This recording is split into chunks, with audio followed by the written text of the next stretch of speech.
اهلا بيكم في مطبخ حاجة حلوة. لو اول مرة تشوفونا فعلوا جرس التنبيه عشان يوصلكم كل وصفاتنا الجديدة. النهاردة بقى جات لي فكرة كده اشاركها معاكم، ازاي نوفر في مسحوق الغسيل. طبعا انا كنت في الاول بفتح الكيس واخد منه كده كل غسلة، بفضي يعني من الكيس على طول. لقيت ان ده بيهدر معايا مسحوق كتير، يعني بستهلك كتير. وطبعا في ظل بقى غلا الاسعار والمسحوق اصلا غلي دلوقتي، فجات لي فكره.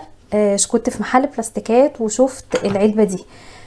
دي علبة بيتحط فيها المسحوق، في منها سعة 4 كيلو، في منها 5، وفي منها 6 كمان. يعني انتوا بتجيبوا بقى على حسب احتياجكم. في كمان اللي بتشيل 2 كيلو بس، انتوا بتجيبوا على حسب الاستعمال بتاعكم. العلبة دي انا حسيتها عملية جدا ووفرت معايا كتير جدا في المسحوق. دلوقتي انا بجيب كيس المسحوق اهو زي ما انتوا شايفين كده، وبفضيها فيه. بفضي الكيس كده كله جواها. طبعا لو حابه بقى اخلط نوعين على بعض او كده، طبعا برضو العلبه بتسهل عليا كتير عشان اقلبهم كويس جوا بعض، غير لما كنت بفضي من هنا ومن هنا بتفرق.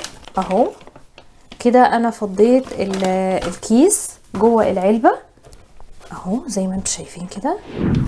كمان العلبة دي بيجي معاها المعيار ده عشان تقدروا تستعملوه. المعيار ده متدرج من هنا كده، لو انتوا واضح معاكم في التصوير. بصوا في تدريج اهو على المعيار، بحيث على حسب طبعا حجم الغسلة ومدى الاتساخ بيكون برضو مكتوب التعليمات دي على الكيس بتاع المسحوق اللي بتستعملوه. دي صدقوني وفرت معايا كتير جدا جدا في مسحوق الغسيل. جربوا الفكرة دي وهتشوفوا هتوفر معاكم قد ايه بنفسكم.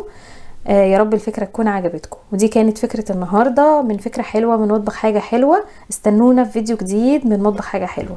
مع السلامة.